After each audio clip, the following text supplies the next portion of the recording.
J'ai arrêté pendant un certain temps parce il y a besoin de se remettre en question, il y a besoin de revoir toutes les choses. J'ai arrêté le travail, tout.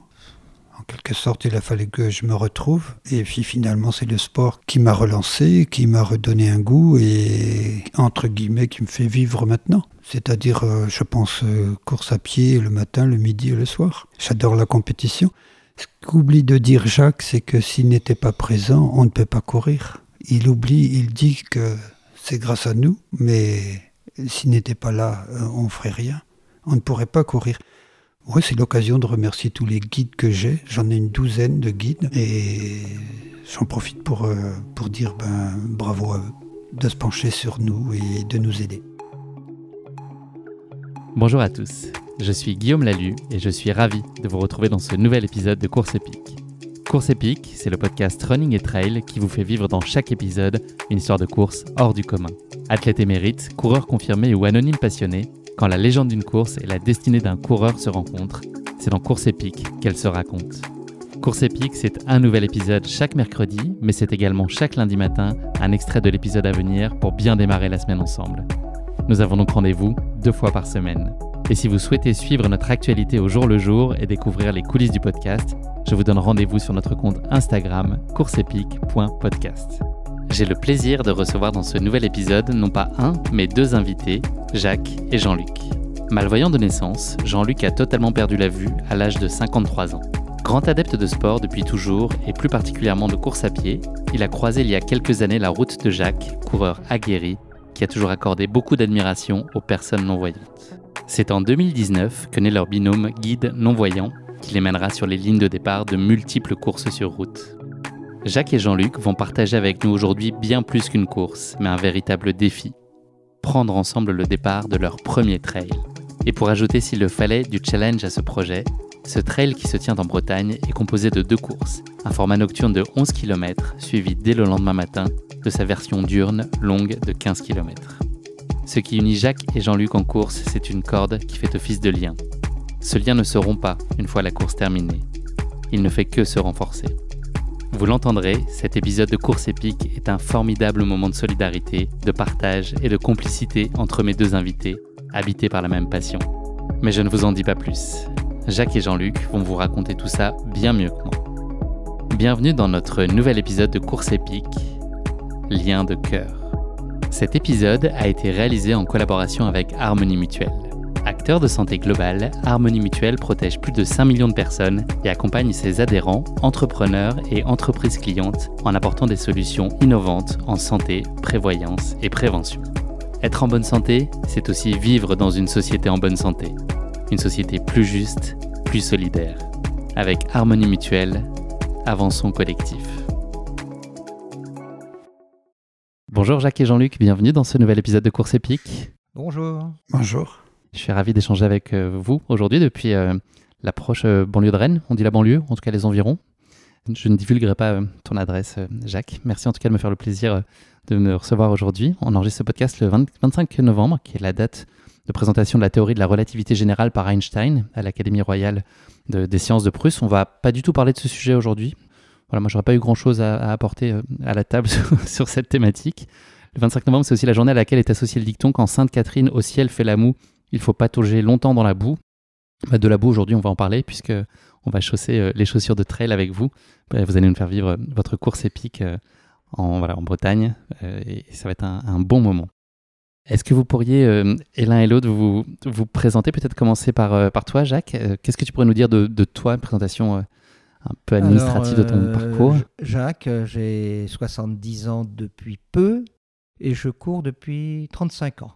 Je suis donc à la retraite et j'ai passé toute ma vie professionnelle à la banque, plusieurs banques d'ailleurs, mais ça n'a pas grande importance pour l'histoire du jour, puisque en fait on est là surtout pour parler du sport et de l'inclusion des handicapés dans le sport, qui me tient particulièrement à cœur. Jean-Luc. Bonjour, moi je suis Jean-Luc, donc j'ai 63 ans. Ça fait 1 an que je suis en retraite officielle. Mais ça fait 10 ans que j'ai arrêté le travail, puisqu'il y a 10 ans, j'ai perdu la vue. Donc, j'aimais le sport et j'ai eu la chance de trouver des guides comme Jacques pour m'aider à continuer cette passion. Tu l'aimes toujours. Tu l'aimais et tu l'aimes toujours. Je l'aime toujours, ce sport. Cette activité qui est très accessible pour un non-voyant, il suffit de courir en tenant une petite cordelette avec un bon guide et puis c'est parti. Jean-Luc, je te propose de revenir à ton enfance. Tu es né malvoyant et tu as grandi dans une famille qui était très portée vers le sport. Est-ce que tu peux nous parler de la place que tenait le sport dans tes jeunes années et puis quelle était toi tes disciplines de cœur quand tu étais plus jeune? Ce qui est marrant, c'est que c'est vrai, j'ai toujours couru. J'étais malvoyant, donc je voyais très peu. Je portais des lunettes et puis comme je me rappelle de ça, j'avais 8 ans. On déposait sur le bord d'une fenêtre nos lunettes et puis on se mettait à courir, mes frères et moi. Et on récupérait les lunettes. J'ai cette vision, ce rappel un petit peu, ce souvenir. C'était courir dans la nature, ton plaisir? On courait autour de 3-4 maisons. Voilà, on devait faire sans doute, maintenant j'ai les notions de mètres. Je pense qu'on faisait 400 mètres, on faisait 3-4 tours et j'avais 8 ans. Et c'est à partir de là que j'ai dit, mais c'est un plaisir. Et j'ai continué ça en primaire. En primaire, j'ai continué à courir et on nous a même inscrits pour combattre contre les autres écoles, les autres classes de CM2. Et on a eu la chance, de toutes les écoles d'autour de Rennes, on a eu de la chance de finir premier. Notre école a fait premier, j'ai fait 3e de la course. Tu avais cette émulation supplémentaire, le goût de la compétition et de la performance, c'était important pour toi? Ça m'est venu très rapidement. Je pense que je l'ai toujours eu envie de combattre pour moi-même déjà, d'aller au bout de ce que je puisse donner. Et puis après j'ai connu les compétitions et j'ai dit c'est ça qu'il me faut et j'en ai fait. J'en suis à 227 compétitions depuis que je cours, environ depuis 1980 je crois. Est-ce que tu avais des contraintes ou une forme de retenue à l'époque? Je l'ai dit, tu étais malvoyant à l'époque. Est-ce que ça imposait des limites dans ta pratique ou tu pouvais les vivre de façon pleine? Non, c'était très gênant. Mais je m'engageais que des courses de journée. Je ne m'engageais pas à une course, par exemple, à 18h, 18h30, 19h, 20h ou même la nuit. Non, ça c'était impossible pour moi de courir sans que je risque de taper dans quelque chose. Donc je courais seul parce que je voyais 2 dixièmes à l'œil gauche et 1 dixième à l'œil droit. Et voilà, donc c'était ma passion. Je notais toutes mes courses, mes résultats, j'étais un passionné. Et voilà, même j'allais au travail aussi en courant 2 à 3 fois par semaine. Le matin de bonne heure, je courais je faisais 8 km pour aller au travail. Je me mettais en bleu de travail, je travaillais et après je repartais en survêtement ou en short. Tu allais jusqu'à Citroën, c'est ça? Pas loin, c'était une zone industrielle, pour ceux qui connaissent, c'est Verne-sur-Sèche, donc je faisais pas loin de 8 km pour aller, 8 km pour revenir.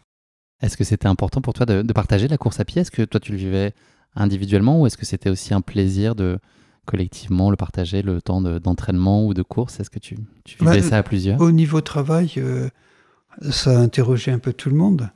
Et j'ai parlé de cette passion et ça a créé des envies à d'autres de le faire également et à l'entreprise de nous inscrire à une compétition, notamment à Verne-sur-Sèche. Donc j'ai fait cette compétition à Verne, c'est parce que l'entreprise avait envie de nous inscrire et de nous faire participer du fait que j'en avais parlé. Voilà, donc j'ai couru ces 10 km et j'ai fait une très belle course et j'étais très content. Jacques, qu'est-ce qui s'est passé il y a 35 ans? L'illumination, elle est venue d'où? Alors, tout d'abord, j'ai toujours fait du sport. J'ai joué au football en club jusqu'à ce que je me casse la jambe un jour de football. Tout seul ou on t'a aidé? C'est un coup de pied dans le ballon un peu retenu par quelqu'un d'autre. Voilà. Bon. Après, j'ai toujours par épisode fait à l'époque, ça s'appelait le cross, donc les courses nature. Puis après, j'ai joué au tennis longtemps. Et pour finir, je me suis j'ai relevé un défi en rentrant de vacances une année. En août, je dis, tiens, je vais courir le Saint-Paul-Morlaix. Saint-Paul-Morlaix, c'est un semi-marathon qui a lieu donc dans le Finistère. Et je me suis entraîné à partir du mois d'août jusqu'à la Toussaint, qui est le jour de la course en question. et que j'ai faite dans un temps qui me convenait parfaitement, et j'ai boité pendant 8 jours. Donc, à partir de ce jour-là, je me suis dit, je vais m'entraîner correctement et je vais commencer à courir. Et ainsi, j'ai couru, j'ai fait des semis, des 10 km. Puis ma vie professionnelle m'a ramené dans la Manche, où j'ai fait la connaissance de mon ami Noël, qui lui ne courait pas. Et puis, c'est là que j'ai commencé à allonger un peu les distances, et c'est là que j'ai fait mon premier marathon, le marathon de Cherbourg, mondialement connu également. Et c'est comme ça que j'ai commencé à courir des marathons. Et puis marathon, semi-marathon, remarathon, et ainsi de suite pendant un certain temps, avec le rêve de partager ma course, je dis bien de partager ma course, avec un non-voyant. J'avais un vieux tonton non-voyant, qui est décédé il y a bien longtemps, et je m'étais toujours dit que je courrais avec des non-voyants. Et grâce à Monique, j'ai rencontré Nasreddine, qui lui-même m'a fait rencontrer Jean-Luc. Et ainsi de suite, de fil en aiguille, je me suis retrouvé à courir avec des non-voyants et aujourd'hui à créer un groupe de non-voyants pour qu'on s'aligne tous ensemble sur des courses. En fait, on pense que la course à pied, c'est une épreuve individuelle, mais à travers tout ce que je fais, qu'il s'agisse des non-voyants ou de mon petit club des coureurs du Grand Ouest, la course à pied, c'est un collectif. On court les uns pour les autres, les uns avec les autres, et c'est véritablement quelque chose de collectif. Pour revenir à la course à pied avec des non-voyants, on pense tous les jours qu'on est deux coureurs, mais comme on ne peut pas se lâcher et qu'il faut aller au bout tous ensemble, eh bien on n'est pas deux coureurs, mais on est un coureur. Et donc dans ma philosophie, ma façon de voir les choses par rapport à tout ça, c'est véritablement de se dire on n'est pas un, on n'est pas deux, on est vraiment un. Et c'est comme ça que je vois les choses. Et ça fait vraiment... tout le monde est là à me dire « Oh, bravo, c'est bien ce que tu fais ». Et je dis « Non, non, non. Celui qu'il faut féliciter, c'est l'autre. C'est celui qui ne voit pas et qui délègue complètement sa confiance et qui écoute ce que tu vas lui dire. Attention, il y a un trou, attention, on tourne à gauche, on tourne à droite. Puis c'est quelque chose de fabuleux pour ce qui me concerne. Jean-Luc, tu as perdu la vue totalement à l'âge de 53 ans. C'était impensable pour toi de ne pas continuer à pratiquer le sport ? J'ai arrêté pendant un certain temps parce qu'il y a besoin de se remettre en question, il y a besoin de revoir toutes les choses. J'ai arrêté le travail, tout. En quelque sorte, il a fallu que je me retrouve. Et puis finalement, c'est le sport qui m'a relancé, qui m'a redonné un goût et entre guillemets, qui me fait vivre maintenant. C'est-à-dire, je pense, course à pied le matin, le midi et le soir. J'adore la compétition. Ce qu'oublie de dire Jacques, c'est que s'il n'était pas présent, on ne peut pas courir. Il dit que c'est grâce à nous, mais s'il n'était pas là, on ne ferait rien. On ne pourrait pas courir. Oui, c'est l'occasion de remercier tous les guides que j'ai. J'en ai une douzaine de guides. Et j'en profite pour dire bravo à eux de se pencher sur nous et de nous aider. Tu as parlé de ce groupe, donc Harmonie Mutuelle Blind Runners, Jacques, dont tu es à l'initiative. Est-ce que tu peux nous raconter comment il est organisé et puis nous dire est-ce que c'est facile de mobiliser et puis de fidéliser à la fois les guides comme des coureurs? Comment est-ce que tout ça se met en musique? Est-ce que c'est un vrai challenge ou est-ce que tout le monde est toujours très partant, très enthousiaste Alors, l'idée de base était de dire on participe avec Harmonie à un certain nombre de compétitions, et notamment le Semi de Paris, qui a lieu normalement au mois de mars. Et j'ai eu l'impression à un moment donné que les organisateurs de Paris s'attribuaient notre aventure comme si c'était eux qui en étaient à l'initiative. Alors qu'en fait, nous sommes pris en charge, notamment financièrement, totalement par Harmonie Rennes. Donc j'ai dit à Gaël, écoute, je vais faire quelque chose pour qu'on soit reconnu en local. Donc Jean-Luc m'a fait connaître Benoît, qui est non-voyant. Jean-Luc m'a également fait connaître Christophe. Et donc l'idée a été de se dire, pour faire voir un petit peu tout ce que l'on fait et pour toujours mon objectif d'inclusion face au handicap, mon idée était de dire, on va se faire voir et on va faire voir à tout le monde que malgré le handicap, malgré la cécité, on est capable d'être comme les autres, même si on cède, parce que je pense qu'on cède les uns les autres. Donc j'ai mutualisé donc les les non-voyants et les guides. Et donc, on a commencé l'année dernière à Champy, et on s'est inscrit sur un certain nombre de 10 km. Et c'était véritablement un grand rendez-vous pour nous d'arriver tous ensemble. En plus, moi, normalement, réglementairement, on a la possibilité de se mettre devant et de partir 1 ou 2 minutes avant la meute, si je peux m'exprimer ainsi. Et ça permet à tout le monde de voir ce que sont capables de faire nos copains non-voyants et qui nous délèguent totalement leur confiance. Et c'est fabuleux, ça remue le cœur quand tu passes la ligne d'arrivée. Et je ne te parle pas du marathon de Paris que j'ai fait en 2019 avec Nasreddine. On s'est jetés dans les bras l'un de l'autre, on a pleuré tous les deux. Tu vois, c'est fabuleux ce qu'on fait, c'est fabuleux. D'ailleurs, Nasreddine, c'était son objectif absolu. Ce marathon, il a plus envie ensuite, c'est ça? Il voulait aller. C'était son rêve de réaliser ce projet-là. Paris, c'était son rêve. D'autant qu'il a vécu à Paris et que c'est presque lui qui me donnait les noms des rues quand on y passait. Donc c'était. Je dis oui, c'est ça, c'est bien l'avenue de Friedland. Oui, tu as raison. Et c'est vraiment. Ça fait un beau moqueur exceptionnel. Vous vous êtes rencontrés en 2019. Qu'est-ce qui fait que un duo, il peut bien fonctionner? C'est quoi qu'est-ce qu'il faut pour être bien guidé et puis pour être un bon guide? C'est quoi l'alchimie? Est-ce qu'elle peut ne pas prendre? Et qu'est-ce qu'il faut surtout pour que ça marche? Dans un premier temps, il faut, à travers un certain nombre d'entraînements, s'adapter à la foulée du non-voyant qui est avec nous. Nasreddine est plus grand que moi, Nasreddine a 25 ans de moins que moi, donc ça fait tout de suite une différence. Bon. Donc je vais dire que c'est plutôt lui qui s'est adapté à moi au niveau de la condition physique. Et après moi, j'adapte mon pas par rapport à lui. Et des fois, je fais des tout petits pas pour rattraper sa foulée, et comme je fais avec Jean-Luc d'ailleurs, même si on a à peu près la même taille. Et donc en fait, ce que je dis, c'est que je cours avec mon camarade, avec notre petit lien. Mais en fait, j'ai mes yeux qui courent devant moi.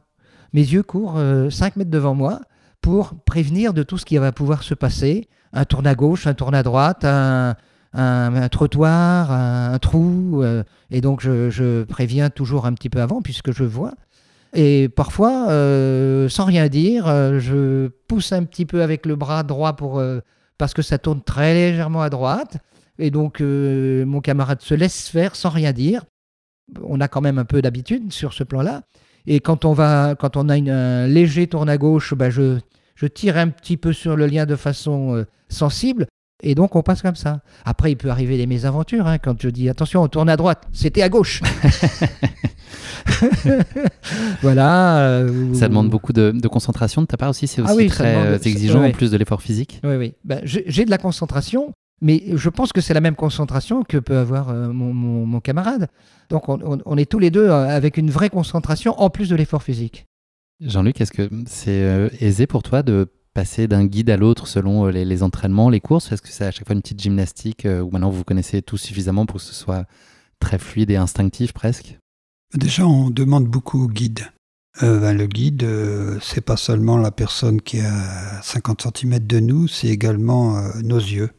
Voilà, il faut faire une confiance à l'autre.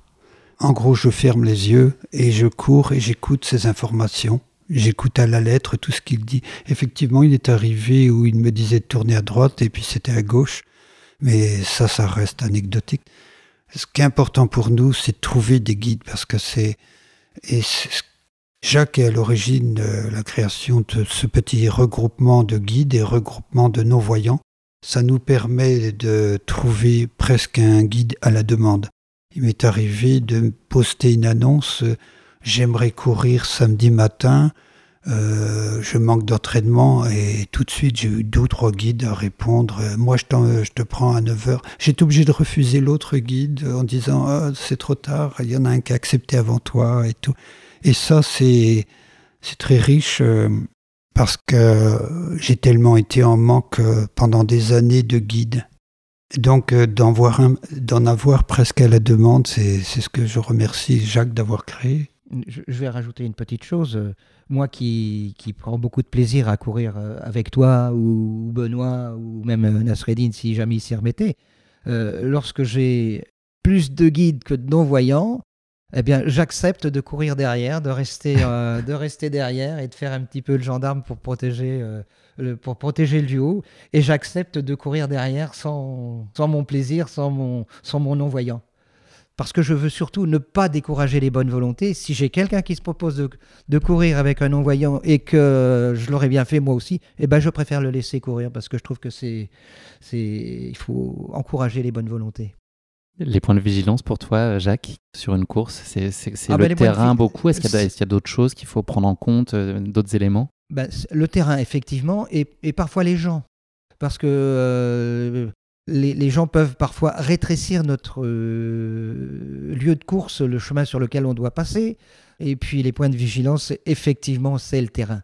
Surtout quand on fait un trail et qu'il y a parfois quelques obstacles ou quelque chose un petit peu amusante. Il nous est même arrivé de nous perdre.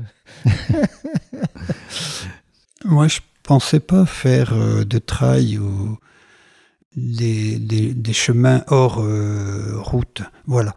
Et c'est Jacques qui nous a emmenés dans cette aventure et finalement, c'est des bons souvenirs. Il se passe énormément de choses entre le départ et l'arrivée parce que c'est compliqué, parce qu'on va au bout de soi et parce qu'il faut bien écouter les ordres et tout.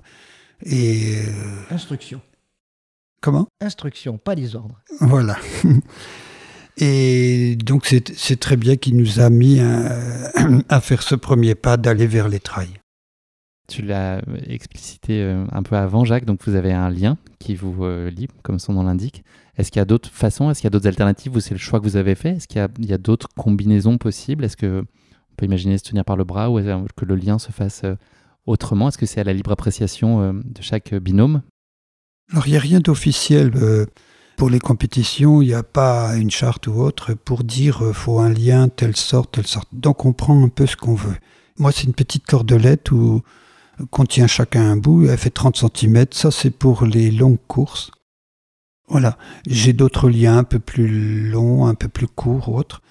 Mais il y en a qui se tiennent le bras, le poignet. Voilà. Moi, je préférais ce petit lien et m'accrocher au poignet lorsque c'est compliqué, il y a un grand virage ou il y a un obstacle à franchir, là je m'accroche au poignet du guide. Jean-Luc, j'ai entendu que tu avais systématiquement une forme d'inquiétude un peu préliminaire au départ des courses et l'éternelle question qu'on a parfois en course aussi sur le pourquoi je suis là. Et puis très vite on sait très bien tous pourquoi. Comment tu expliques quelles sont les choses qui toi te préoccupent à ce moment-là? Qu'est-ce que tu as à l'esprit? Moi, j'ai toujours peur, j'appréhende toujours, j'ai beaucoup de pensées avant la course. Le seul moment pour moi qui est agréable, tout est agréable, hein, cette préparation, cette réflexion, tout ça est agréable. Mais lorsqu'on a fait 500 mètres ou 800 mètres, c'est là que je commence à me libérer, à dire ça y est, je suis dedans. Et c'est là, à partir des 800 premiers mètres, une fois dépassé ces 800 mètres, voilà, et je vis pleinement cette course et je la savoure, entre guillemets. Est-ce qu'on peut dire que tu en arrives jusqu'à oublier ton handicap le temps de la course? Ah, je l'oublie totalement. Et d'ailleurs, je le dis des fois au guide. Je dis, mais j'ai couru. Parce qu'il faut savoir que le petit lien qui nous relie n'est pas tendu. Bien souvent, pendant la course, je vais dire, une fois passé le premier kilomètre où il y a eu un petit stress, voilà. Après, je me relâche et ce lien, il n'est plus tendu, il flotte un petit peu entre tous les deux. Il n'y a que quand c'est un virage ou autre, qu'on me prend le poignet ou qu'on me retire sur le lien. Mais autrement, bien souvent, moi et le guide, on se dit, tiens, on court comme si on était l'un à côté de l'autre, sans lien. Et ça fait effectivement oublier la cécité. C'est un moment d'évasion. Tout à l'heure, Jacques parlait de Paris. J'ai fait effectivement le marathon de Paris aussi. On me racontait tout ce qui se passait, je le vivais. Les lieux où on passait et tout, j'imaginais tout. J'avais l'impression de voir tout ce qu'on me décrivait.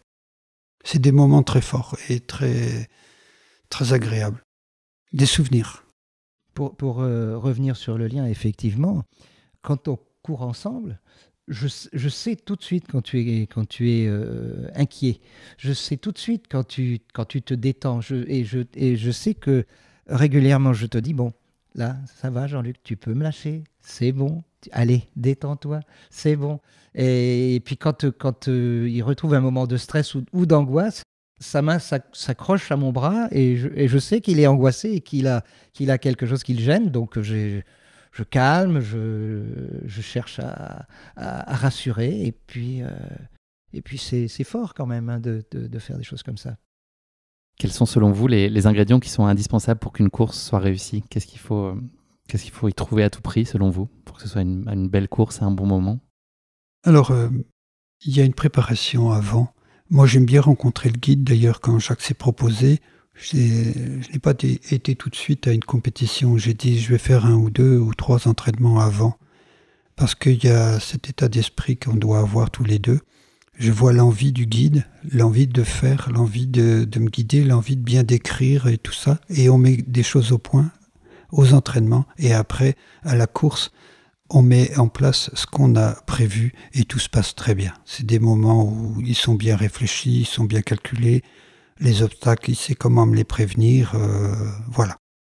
Et il me connaît mieux, donc il me regarde et il sait tout de suite s'il faut aller plus vite, aller moins vite, s'il faut doubler, enfin voilà. Je crois qu'il faut préparer avant et après ça se passe très bien. Il faut quoi pour toi, Jacques, pour qu'une course soit belle? Eh bien, l'essentiel n'étant pas de participer, l'essentiel c'est de la finir surtout. Et donc c'est l'objectif principal. Après, pour que ça se passe bien et pour que j'en sois heureux, effectivement, c'est l'échange qu'on peut avoir en courant, de raconter ce qui se passe, le fait d'être bien ensemble et de pouvoir aller jusqu'au bout. De toute façon, ça fait tellement longtemps que je cours et puis ça fait tellement longtemps, enfin ça fait un petit moment que je cours avec notre groupe de non-voyants. Moi, c'est un plaisir renouvelé à chaque fois. Et puis quand on arrive à réunir au moins 3 personnes, j'aimerais bien arriver au moins à faire 4 duos prochainement là, de voir le regard des autres sur nous. C'est exceptionnel cette façon d'être par rapport aux autres. En fonction de la course, moi j'ai remarqué que sur des petites distances, enfin c'est relatif, mais je trouve qu'un 10 km c'est une petite distance. Là on reste concentré sur la position, bien se tenir droit, accélérer, ralentir, tourner à gauche, on parle des dévers et tout ça. On reste concentré sur des mots et sur des phrases de course. Mais dès que ça dépasse, j'ai vu faire des 14, des 21 et même plus jusqu'au marathon. Là, on s'évade et on parle d'autre chose. On quitte un peu, bien sûr, on court, mais on s'évade. On quitte et on parle d'autre chose. Des choses qui se sont passées dans la semaine ou autre. Mais sur les 10 km, jusqu'à 10 km, on reste concentré et on parle presque uniquement de ce qu'on fait. Est-ce que tu as les sens en éveil? Je pense notamment à l'audition. Est-ce que tu profites des encouragements? Tu as conscience de tout ça? Tu te nourris particulièrement de ça dans ces moments de course? Ça se travaille, je ne l'ai pas eu au début. Il y a une dizaine d'années, je dis mais je ne vois plus, puis j'entends pas tout. Et là, j'ai travaillé tout ça. On m'a expliqué comment fallait faire, comment isoler les paroles lointaines et puis les paroles proches. On m'a parlé de beaucoup de choses. J'ai été 40 jours à Marly-le-Roi. C'est un centre justement pour les personnes qui perdent la vue subitement, comme ça, pour m'expliquer tout ça. Et j'ai mis ça en place. Et maintenant, c'est vrai que j'arrive à être concentré, à entendre les personnes proches et à oublier les personnes lointaines, alors qu'on les entend quand même. Mais c'est vrai que quand c'est une aventure, comme je me rappelle du dernier semi qu'on avait fait avec Jacques, il y avait des orchestres, il y avait des oiseaux, il y avait des voitures, il y avait des applaudissements, il y avait des cris « Allez Jean-Luc, allez Jacques ». Et tout ça, je les entendais, je les vivais. Effectivement, moi j'essaye de faire participer mon camarade de course à pied en lui parlant de ce qui se passe sur le bord de la route, sur le bord du chemin. Et il arrive très fréquemment qu'il y ait des enfants qui tendent la main pour taper. Alors toi tu ne vois pas, tu ne sais pas. Et alors c'est à ces moments-là que je dis tends ta main à droite, tends ta main à droite. Et puis en fait c'est les enfants qui viennent taper dans la main de Jean-Luc. Je trouve que là aussi c'est du contact, c'est de la chaleur, c'est très très chouette ça aussi, tu vois. La course était un plaisir, c'est aussi un jeu. C'est ce que explique Jacques, c'est-à-dire un moment inattendu des fois, mais très agréable. Est-ce que vous avez le sentiment aujourd'hui que l'accès aux courses, il pourrait être mieux fait aux personnes malvoyantes et à leurs guides? Est-ce que c'est aujourd'hui encore un sujet? Quels sont les freins et les limites qui pourraient être levés? Je vais en parler, puisque quand on a commencé à courir tous ensemble, là, je prenais toujours contact avec les organisateurs pour avoir un aménagement lors des départs. Alors certains de mes camarades me disent non, on ne veut pas partir devant, on veut partir derrière. Moi, je pense que si on veut mettre en valeur le handicap et le faire voir et le faire, en le faisant voir, de faire oublier le handicap, il faut au moins partir devant. Bon, mon camarade Benoît me dit non, je ne veux pas partir devant, je veux partir derrière, je vais me faire bousculer. Donc, on s'adapte, on fait comme ils veulent. Mais bon, c'est mieux de partir devant. Et souvent, les organisateurs ne savent pas, mais en fait, c'est un règlement. Quand il y a des non-voyants, les non-voyants doivent partir devant.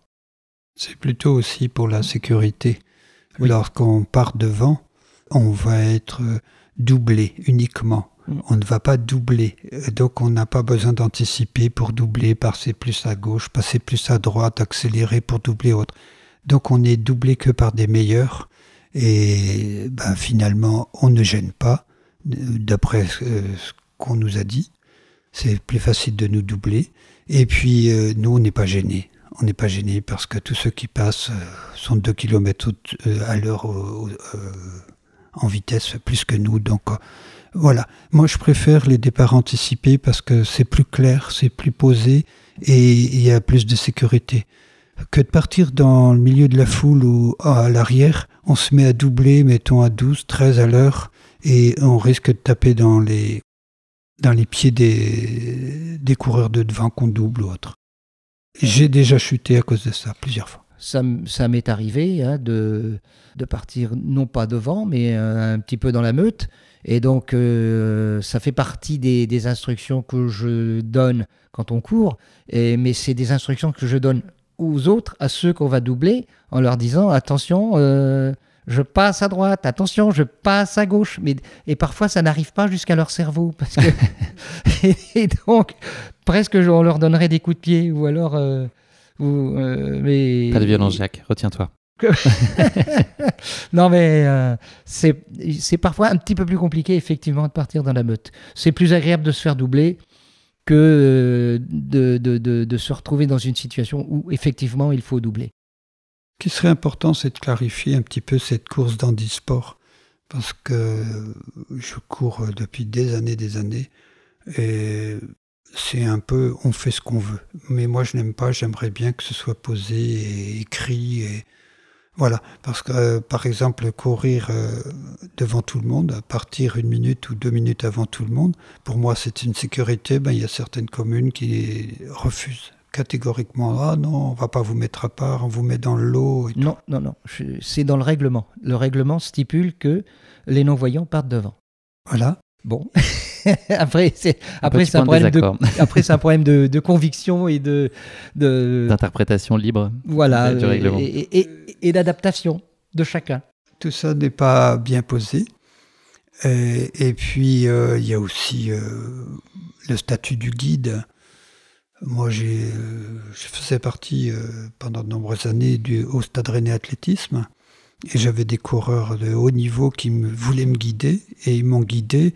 Et ça a joué des tours sur leur classement annuel parce que son nom a été bien enregistré et ça a baissé sa moyenne parce que courir à 12, 13 à l'heure avec moi, et eux, c'était des coureurs qui couraient à 18 à l'heure sur un 10. Donc, ça a baissé sa moyenne et tout. Donc, j'en ai parlé en handisport, j'ai eu des réunions, mais ça n'a rien bougé.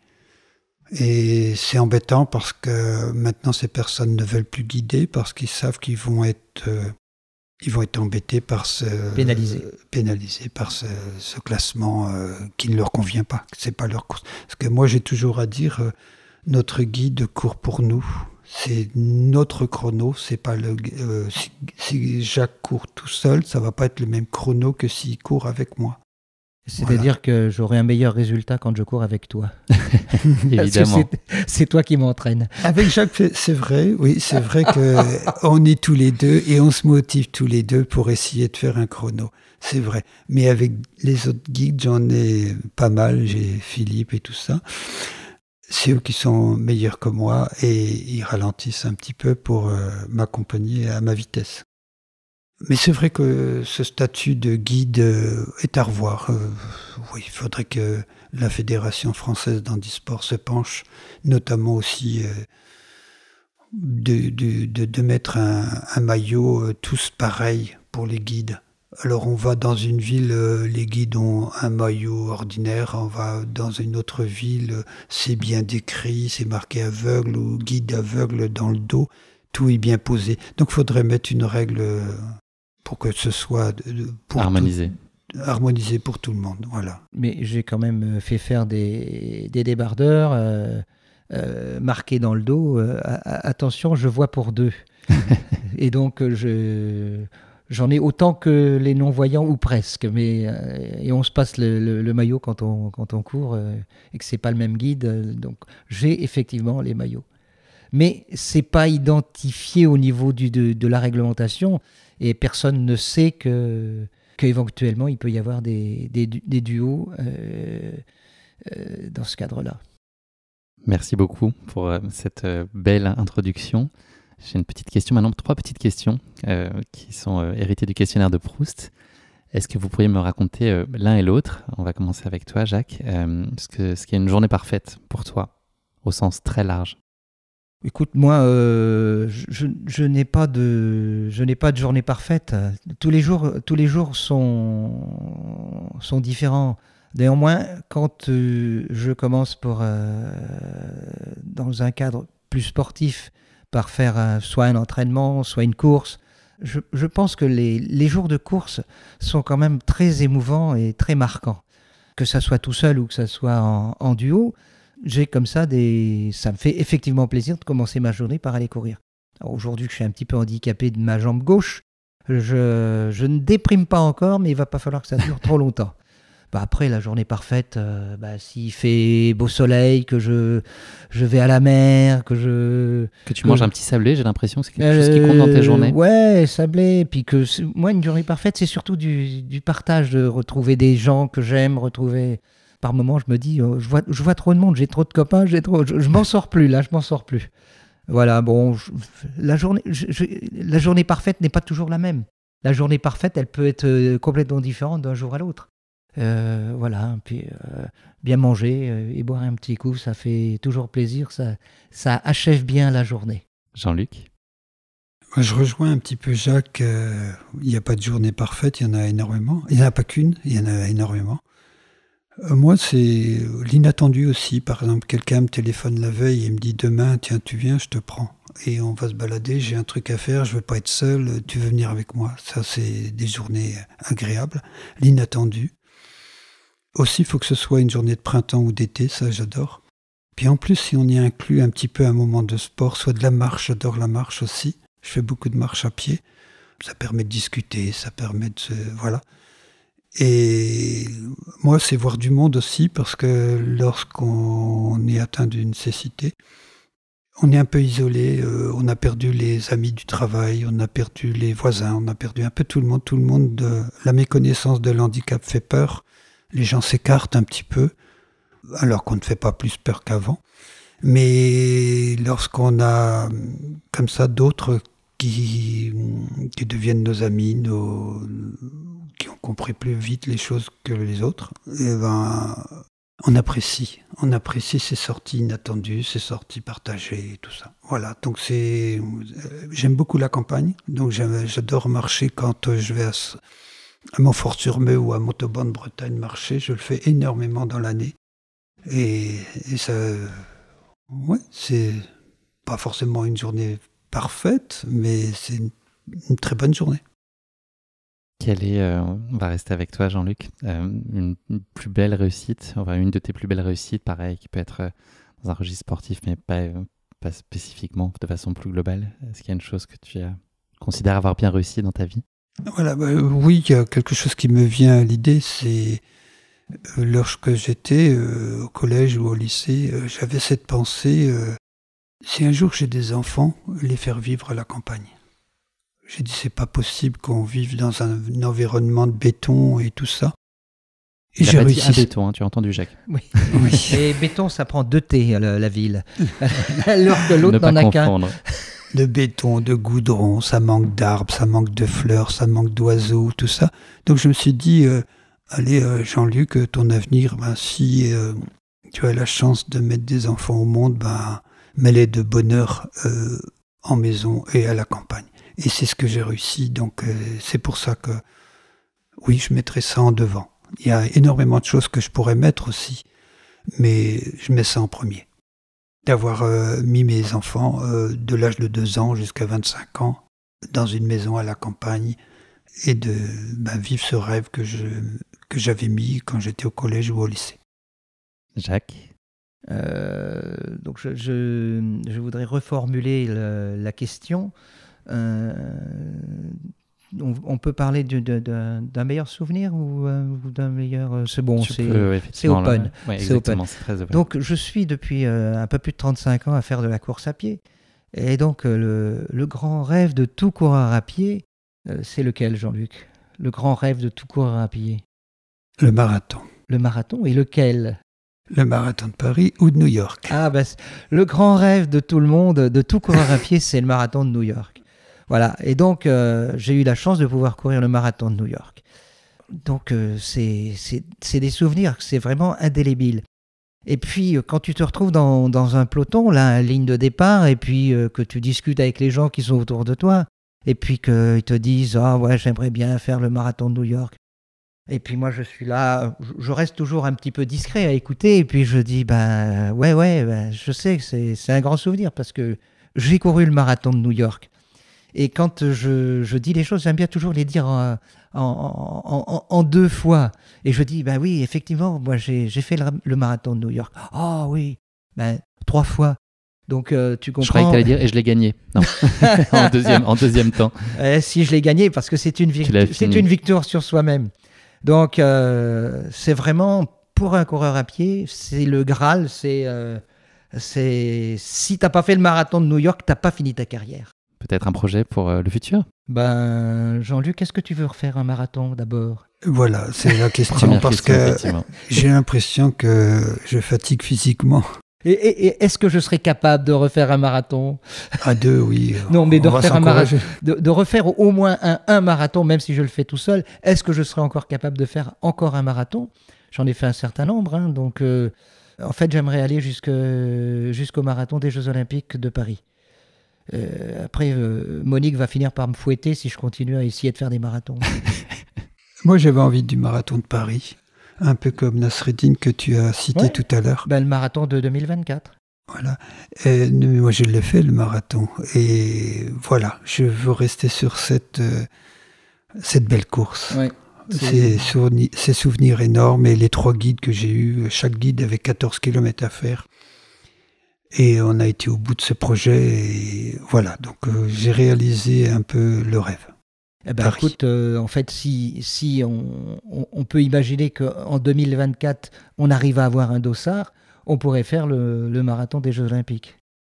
Le marathon pour tous, il porte bien son nom. Voilà, donc, et je suis inscrit sur un site concours pour essayer d'avoir un dossard. Après, je ne sais pas comment ça se passera pour la course par elle-même, pour les dossards. Mais effectivement, ça serait un beau challenge pour tous les deux. Dernière question de ce questionnaire de Proust. Une activité qui vous apaise? Est-ce que c'est les marches dont tu parlais tout à l'heure, Jean-Luc? Les marches dans la campagne? Oui, moi j'aime bien sortir de mon appartement. Et lorsque je sors, je suis accompagné de ma canne. Mais j'aimerais bien aussi continuer tout ce que je fais actuellement, c'est-à-dire au bras de quelqu'un, discuter, passer un moment de marche. C'est super agréable. Et lorsque on ne peut pas sortir, la pluie ou mes amis ne peuvent pas, j'ai des jeux de société, je fais des solitaires chez moi. Voilà, je manipule des choses entre les mains et par exemple le Rubik's Cube ou des jeux de solitaire. Et voilà, c'est mon passe-temps. J'écoute aussi de la musique, la radio. Je me mets à écouter des films en audio description. Voilà, donc parce que j'avais abandonné ça depuis pas mal d'années, puis là on m'en a offert, donc je profite pour écouter des films en audio description. Et je vais me remettre à la lecture audio aussi. Et au podcast, Jean-Luc. Et Ça y au est, podcast. tu vas devenir fan. Maintenant qu'on m'a appris comment fallait entrer dans le lien et tout ça et tout, oui. Jacques, qu'est-ce qui t'apaise? Alors moi, quand j'ai envie de m'apaiser, je prends mon vélo. Je prends mon vélo et je vais n'importe où. Et la grande différence avec la course et le vélo, c'est que d'abord on est porté, que surtout on peut aller plus loin, parce que quand on fait un entraînement, on va tourner un petit peu en rond, on va toujours aller sur les mêmes lieux, parce que étant très préoccupé d'environnement et de pollution, jamais il ne me viendrait à l'idée de prendre ma voiture pour aller courir, faire un entraînement à droite ou à gauche, ce qui n'est pas la même chose quand il s'agit d'aller faire une course à pied un petit peu loin, de prendre l'avion et de s'évader différemment. Néanmoins, quand je veux m'apaiser, je prends mon vélo, je fais un tour, 30, 40, 50, et je trouve ça très, très agréable et ça soulage un petit peu les jambes qui ont parfois trop couru. Et puis, toujours étant préoccupé par les problèmes d'environnement, tout ce que je peux faire au départ de chez moi à vélo plutôt qu'en voiture, je le privilégie.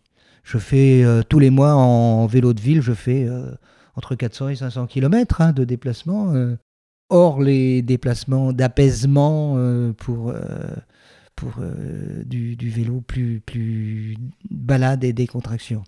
Mais c'est vraiment, j'adore le vélo, c'est vraiment ce qui me fait plaisir.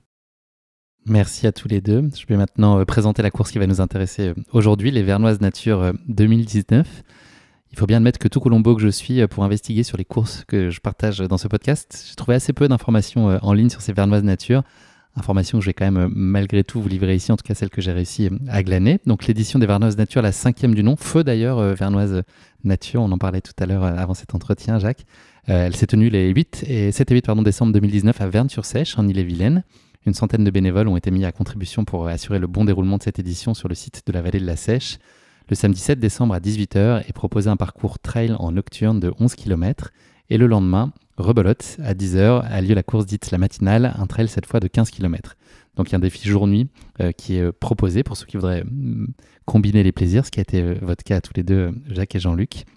Également proposé une marche de 11 km et puis des formats à destination des enfants étaient également proposés pour qu'il n'y ait pas de jaloux. La course nocturne elle a confirmé les attentes de l'organisation avec un record de participation et 238 arrivants. En revanche, seuls 170 coureurs étaient engagés sur la matinale. Selon les dires de Gilbert Legendre et Alain Rousseau, qui sont dirigeants de l'US Verne Athlétisme et responsables de l'organisation, cet événement leur prend une grande partie de leur temps et de leur esprit. Après chaque édition, ils ont pour habitude de prendre 3 ou 4 mois de repos avant de se replonger dans l'édition suivante. Donc malheureusement, il n'y a plus d'édition suivante, mais ça va en tout cas d'accaparer beaucoup de leur temps, mais j'imagine pour beaucoup de plaisir. Avant qu'on rentre dans le détail de cette course épique, il y a une rubrique dans le podcast qui s'appelle la question qui pique de course épique. Donc c'est une question gentiment piège. Elle sera très affectueuse, mais voilà. Je vais un peu vous taquiner. Je sais que Jacques, tu aimes bien ça, en plus les taquineries, donc chacun son tour.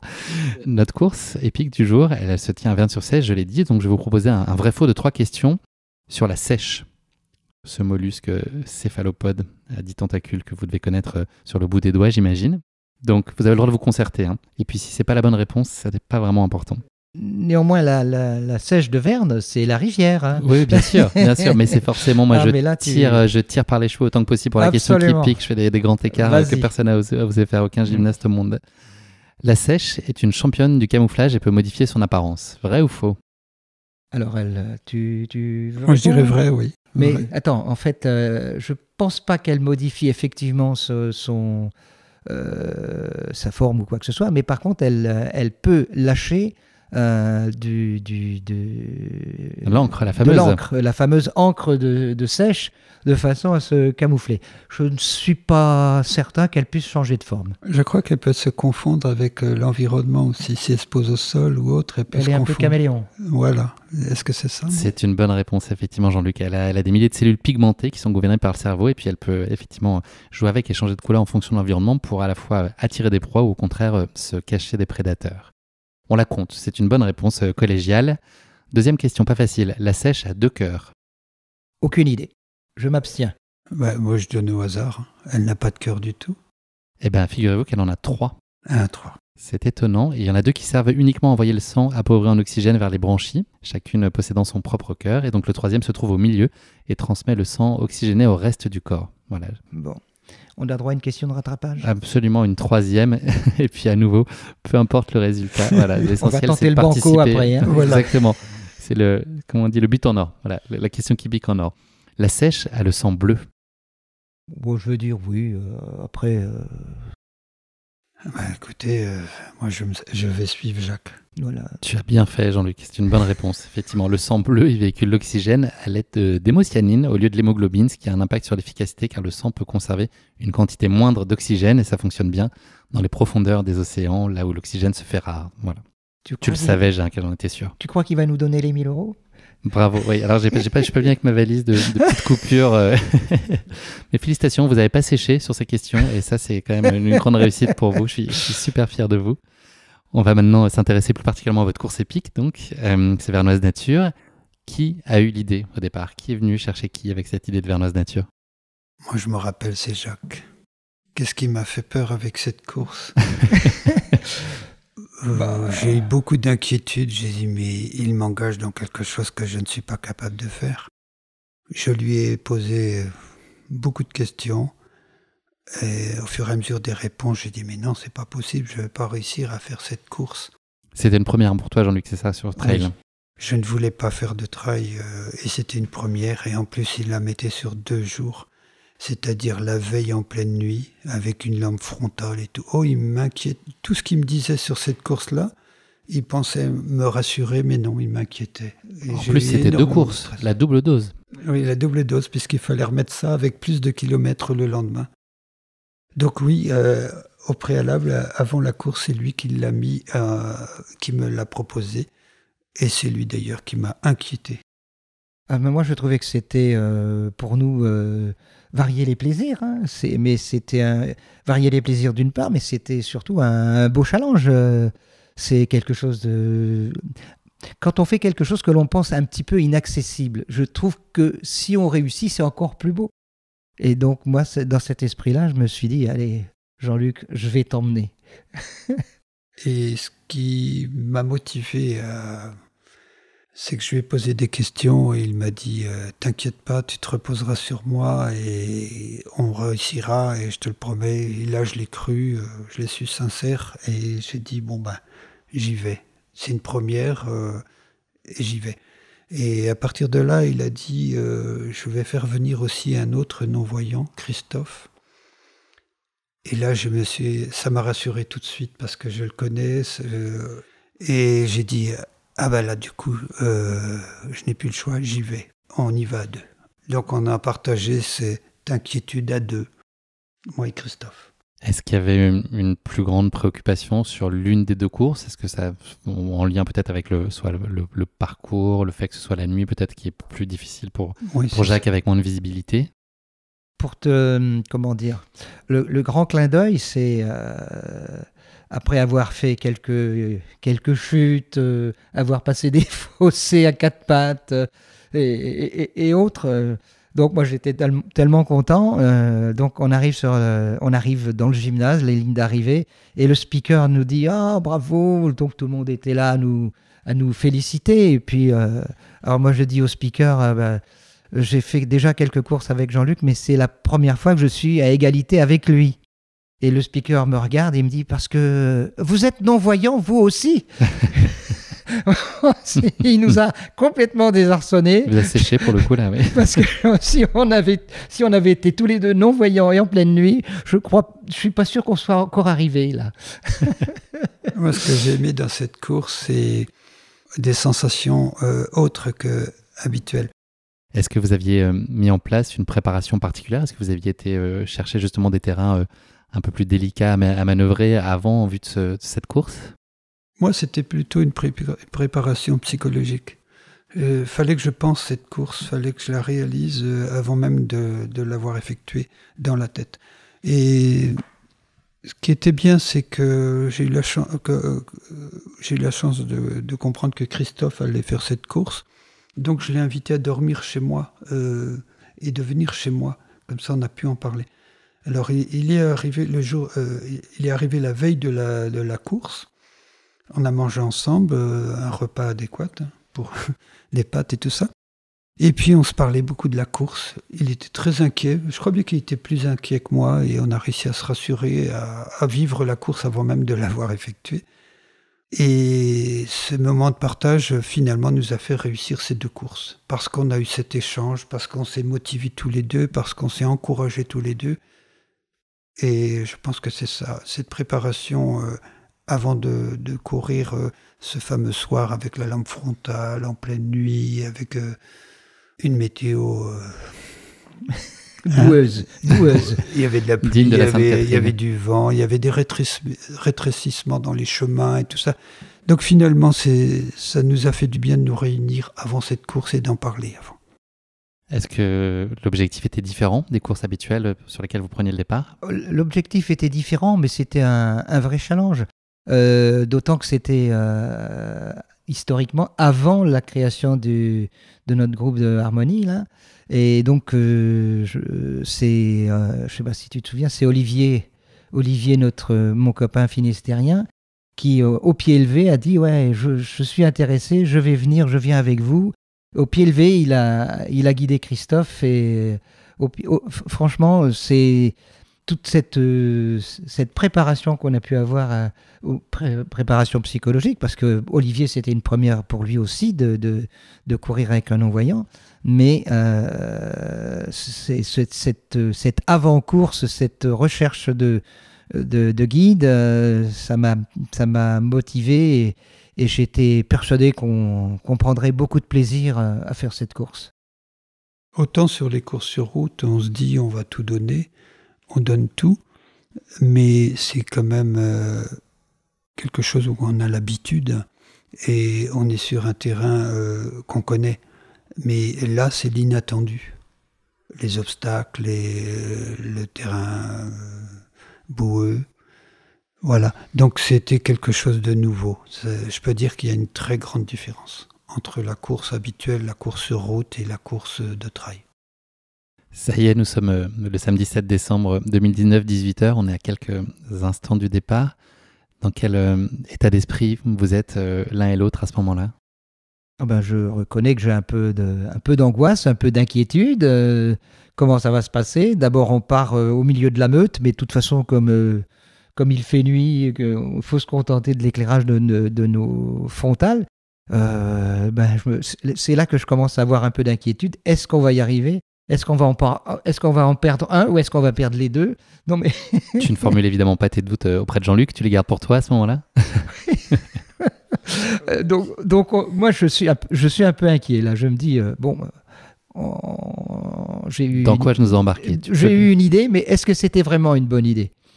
Voilà, bon, et puis après, une fois que la course est partie, ouais, on fait comme d'habitude, hein, on parle, on dit attention, trou, attention, ça monte. Là, attends, il faut tourner à droite, il faut tourner à gauche. Attends, là, je ne vois plus rien. Ah si, ça y est, je vois un signaleur là-bas. Et voilà. Mais c'est vrai que sur la ligne de départ, je suis quand même un peu inquiet de savoir si j'ai pas été trop ambitieux. Moi, de mon côté, j'ai ressenti tout ça, tout ce qu'il dit Jacques. Je le sentais différent de d'habitude. Je ne lui posais pas de questions parce que j'étais aussi avec de la trouille aussi, l'inquiétude. Je dis qu'est-ce qui va nous arriver pendant ce parcours? Et je me disais mais ils vont lancer la course quand? Les minutes passaient, il n'y avait rien. Je dis mais dépêchez-vous, on a envie d'être dedans et de la vivre. Et finalement, c'est arrivé. Et puis, une fois parti, J'ai été rassuré vite fait parce que j'ai posé la question à Jacques s'il voyait suffisamment devant. Il dit oui parce que je t'ai installé une lampe frontale et ça éclaire très très bien devant. Donc il voyait très bien. Donc voilà, j'ai dit faut prendre obstacle par obstacle. L'essentiel, c'était que tu crois que je voyais bien. Ah oui, c'est ça. Je sais quand tu veux me rassurer et quand tu... Je connais la différence. Ouais. Mais du fait qu'il voyait bien devant lui, que c'était assez large parce qu'il y avait 2 lampes frontales, la mienne sur mon front et la sienne, donc il voyait suffisamment. Je pense qu'il était le seul qui voyait autant parce que les autres avec une lampe frontale. Je voyais un peu mieux que les autres. Voilà. Mais j'étais pas pour autant rassuré, ne crois pas. Est-ce que vous avez réussi à prendre du plaisir quand même ou vous étiez tout le temps dans l'attention très forte et pas baisser la garde? Alors, je me suis relâché et je me suis mis dans la course, dans l'effort. Allez, on va dire au 2e kilomètre, là, ça y est, j'avais vu. De toute façon, j'avais de la boue déjà jusqu'aux chevilles. J'étais déjà maquillé par la boue des coureurs qui nous doublaient et tout. Donc voilà, je me suis dit, ça y est, je suis dedans. Bon, on ralentit un peu et on va aller au bout. Bon, par contre, moi, je reconnais que j'ai quand même été tendu un certain temps. Hein, parce que pour moi, j'étais dans la cécité. Et donc, comme ce n'est pas quelque chose que je connais très bien, j'ai été vraiment tendu. Mais quand j'ai aperçu les lumières du gymnase au kilomètre 9 ou 10, c'est que je me suis dit, bon, ça y est, on tient le bon bout, on va y arriver. Malgré toutes les mésaventures qui ont pu nous arriver, on va y arriver, on va avoir fait l'étape numéro 1. C'était quoi les principales difficultés? Est-ce qu'il y a des passages plus compliqués, l'irrégularité des terrains, mais est-ce que la descente, par exemple, c'est un challenge la vision sur les obstacles, le passage des zones boueuses qui, effectivement, on pouvait laisser une chaussure dedans si on s'était trop enfoncé. Donc, l'angoisse qui nous arrive un incident, quel qu'il soit. Quoi. Moi, ce que j'ai trouvé dur, maintenant, c'était à vivre, hein. Mais ces fameuses marches à monter et à redescendre, je ne sais pas si tu te rappelles, je les ai montées presque à 4 pattes. Oui, ben oui. Voilà, et on l'a fait 2 fois, ces marches. Alors, au premier tour, bien évidemment, à 4 pattes, mais au 2e tour, sans problème, puisque je connaissais l'obstacle, je l'avais déjà franchi. Et c'est ces virages aussi, carrément tournés à gauche d'un coup, faire presque demi-tour, c'est pénible, mais voilà, c'est dur. C'est dur, mais c'est faisable. Je suis tombé, ça se compte pas, moi, une quinzaine de fois à peu près. Oh non non, là tu abuses. Ah, mais sur les 2 courses alors? Sur les 2 courses. Ah oui, d'accord, sur les 2. Et j'ai vu Jacques tomber aussi, donc j'étais rassuré, j'ai dit c'est bon, il est de bon niveau. Il y en a pour tout le monde. D'ailleurs, c'est la raison pour laquelle notre lien, même si Jean-Luc l'enfile pour ne pas le perdre, moi je ne l'enfile jamais parce que je me dis, si jamais je tombe, je l'entraîne avec moi. Donc, Mais c'est vrai que tu as raison de parler de l'eau-parleur parce que on entend de loin. On entend, mettons, on est encore à 1800 mètres, on entend déjà les arrivants, le speaker. Et moi, je trouvais ça... Mais ça n'en finit pas. On se rapprochait de l'eau-parleur, on se rapprochait du speaker, on se rapprochait de tout. Je dis, c'est bon. Et non, il fallait encore tourner à droite, le dos au gymnase d'arrivée. Et puis, je dis, mais on va jamais finir. Finalement, on a fini, puis on s'est enlacés, puis on était super heureux d'avoir fait cette première étape parce qu'on était bien conscient qu'il fallait en garder pour le lendemain. Vous rentrez à la maison, donc une petite machine, parce que vous êtes rentré tout crotté, on peut le dire, tout boueux. Est-ce que c'est difficile de se remobiliser pour le lendemain, de savoir qu'il faut retourner sur le terrain et repartir pour un tour avec l'accumulation de fatigue, plus cette angoisse qui est encore toujours présente? Déjà, à l'arrivée chez moi, donc j'avais Christophe qui dormait chez moi, on a discuté de la course, son ressenti.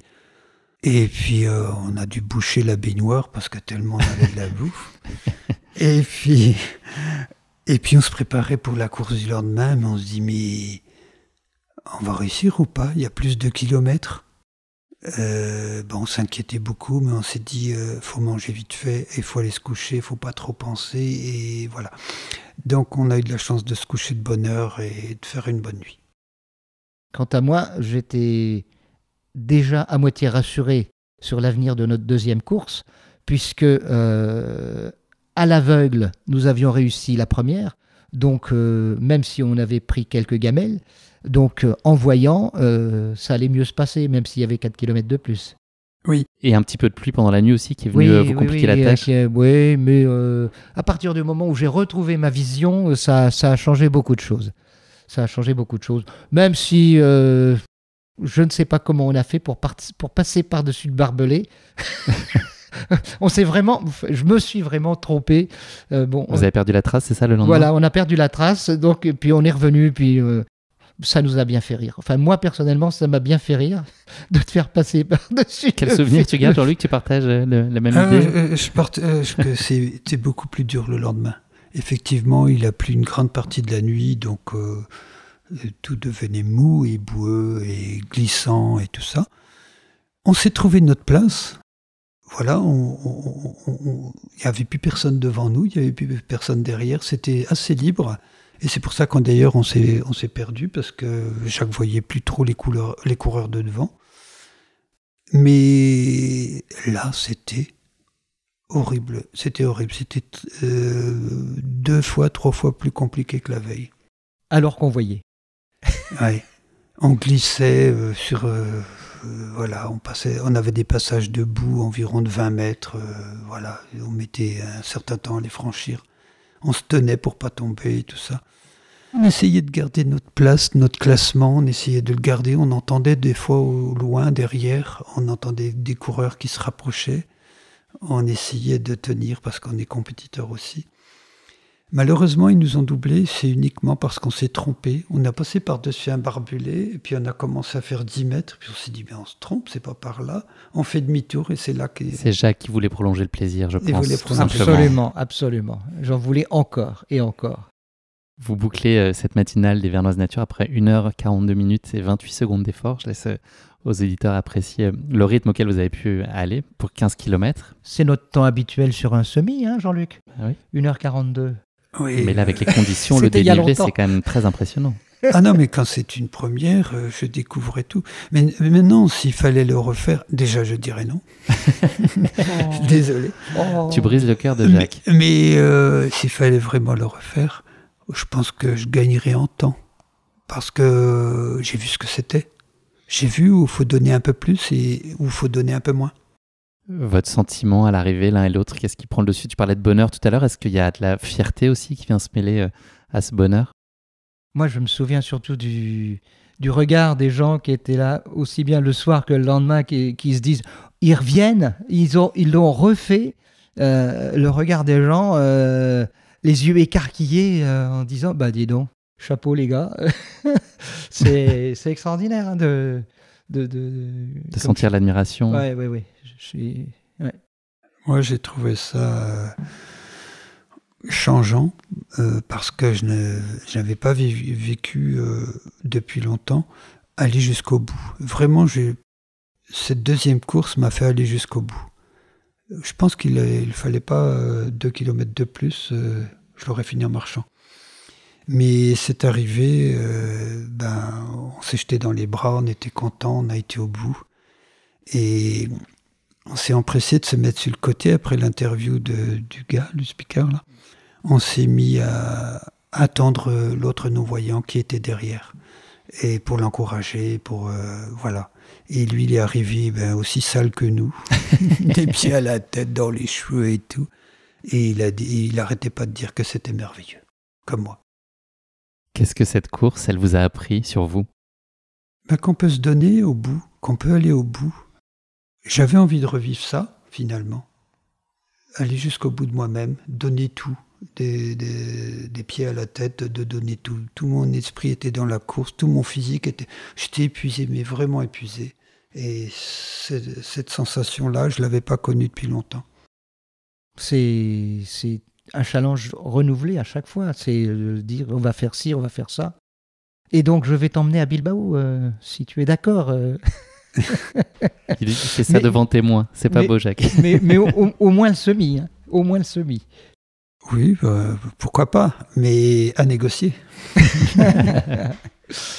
Toi Jacques, cette course, elle t'a appris des choses? Ça m'a appris que on peut toujours aller au-delà. on peut toujours faire quelque chose de plus. On peut toujours tenter, au moins tenter de le faire. Mais j'ai trouvé ça super, surtout qu'on avait 2 duos, qu'on n'était pas encore engagé dans notre aventure Harmonie, et que au pied levé, Olivier et Cédric, puisque l'un a fait la course de nuit, l'autre a fait la course de jour pour Christophe, ils ont dit oui tout de suite, quoi. Pour eux, c'était un challenge aussi. C'est pas de l'inaccessible, puisqu'on se dit qu'on va peut-être pouvoir le faire quand même. Mais c'est très chouette de pouvoir faire des choses comme ça et de pouvoir partager pareillement. Des courses comme celle-là et le lien qui est la notion centrale entre vous, ça crée des liens encore plus forts. Elle contribue à vous rapprocher et à vous souder l'un et l'autre et à lier vos parcours de vie finalement. Tu vois bien comment on est l'un vis-à-vis de l'autre, quoi. Même si on ne se voit pas, moins souvent, puisque je résidais tout à côté de chez Jean-Luc dans une vie antérieure, et qu'on se voyait beaucoup plus souvent. Mais là, on fait des choses à distance. On sait qu'on a de la présence, on sait qu'on peut se retrouver, on sait qu'on peut faire des choses ensemble. Donc moi, je pense qu'on a un lien très fort l'un vis-à-vis de l'autre. Moi, Jacques, il donne beaucoup. Par exemple, il habitait à côté de chez moi. On avait plusieurs entraînements. Il me téléphonait un quart d'heure avant l'entraînement. « Est-ce que tu viens? Je vais courir. » Voilà, c'était inattendu, c'était agréable, c'était bien. Puis quand il a vu qu'il allait déménager, voilà, t'as un peu déménagé, il a créé cette harmonie pour que je puisse, ce petit groupe-là, pour que je puisse trouver des guides. Et en quelque sorte, il a mis en place quelque chose qu'il ne pouvait plus faire régulièrement. Et avec autant de rendez-vous. C'est-à-dire qu'on est allé chercher Cédric dans un premier temps, puis on est allé chercher Philippe, donc qui sont pas loin de chez toi. Donc, voilà. Donc ça permet de pouvoir compter sur quelqu'un. Puis après, quand même, par ailleurs, tu as beaucoup de personnes. Oui. Par rapport à la cécité, j'aimerais bien qu'on prenne les non-voyants que finalement, c'est très bien adapté la course à pied. Il suffit de trouver un copain, un guide, et c'est une discipline qu'on peut pratiquer avec aisance. Et je pense qu'effectivement, c'est à la portée de tout le monde. Donc, les non-voyants, rejoignez-nous, et les guides, venez nous voir. N'hésitez pas à m'écrire, guillaume@courseepic.fr, et je transmettrai les messages à Jacques et Jean-Luc si vous avez des témoignages ou envie de contribuer et de les accompagner. Une question jamais simple, un souvenir qui vous reste de cette course, s'il y en avait un moment. Je pense que c'est des moments de solidarité quand on s'est retrouvé en difficulté et malgré nos lampes frontales de se demander « t'es sûr que c'est par là ?» Mais c'est vraiment une très belle aventure, la course de nuit et le trail par lui-même, que ce soit de jour ou de nuit. Mais la course de nuit, c'est quand même sympa. Et justement, à Bilbao, le départ, c'est à 20h. J'ai l'impression qu'il essaie de te vendre quand même Bilbao, Jacques. Je crois aussi. Très légèrement. Ce que j'ai aimé de cette course, finalement, c'est la plus dure le lendemain. Bien sûr, je l'ai vécu durement, mais c'est celle-là que je retiens le mieux, le lendemain. Et puis, toutes ces égratignures que j'avais aux genoux, aux coudes, un peu partout, ça, c'était pas mal. Souvenirs. Pendant 8-10 jours, là, c'était pas mal. Après la course. Ça valait le coup d'y aller donc. Oui, absolument. Oui. Je ne sais pas si je m'engage à refaire une course de ce genre. En tous les cas, j'en ai vécu une et elle reste en mémoire. Je vous propose l'un et l'autre de conclure cet épisode, non pas avec le mot de la fin, mais avec le motto de la fin. Une citation, une devise qui vous inspire, qui pourrait illustrer votre philosophie de vie ou de votre pratique ou de votre rapport à l'autre. Enfin voilà, une phrase qui pourrait exprimer tout ça au mieux. Qui veut commencer? Je vais commencer. C'est quelque chose que je dis assez souvent. La parole, alors par contre je ne sais pas d'où ça vient, il faudrait que je fasse des recherches, mais ce n'est sûrement pas de moi. La parole, comme la flèche, ne revient pas. Regarde avant de l'envoyer qu'elle ne soit pas empoisonnée. Tu as reçu des flèches empoisonnées? Non, mais il faut quand même... j'ai toujours... J'ai toujours fait attention à ce que je disais par rapport à la personne avec laquelle j'allais pouvoir converser, en me disant que c'est parfois des choses qui peuvent être un petit peu définitives et que de ce fait, il faut préserver, il faut faire attention, il faut toujours faire attention à l'autre. Donc voilà, donc j'ai toujours eu un petit peu cette philosophie de faire attention à ce que je dis. Jean-Luc, tu as une petite idée Oui, moi je mets en pratique une petite phrase, c'est il faut y aller, il faut s'engager, il faut vivre le moment et surtout ne jamais rien regretter. Très beau motto de la fin. Merci beaucoup à tous les deux. C'est malheureusement déjà la fin de cet épisode. Merci d'avoir partagé avec nous cette grande première en trail pour vous. Merci Guillaume.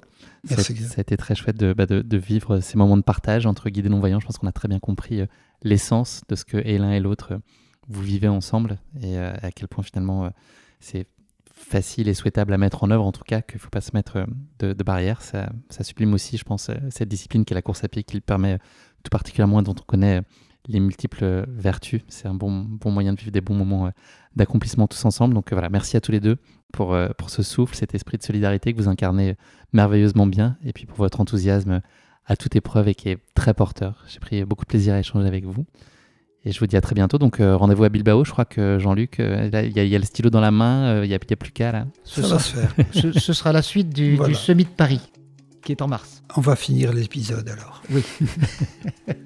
À bientôt et profitez. Au revoir. Merci. Merci à tous les deux. Merci à tous d'avoir écouté cet épisode.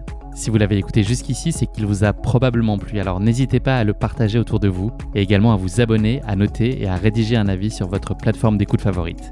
C'est essentiel pour que Course Épique soit mise en avant et puisse ainsi continuer à se développer. Cela ne vous prendra que quelques secondes et ça change beaucoup de choses pour le podcast. Merci encore infiniment pour votre soutien et pour votre fidélité et je vous dis à très bientôt pour une nouvelle Course Épique, évidemment.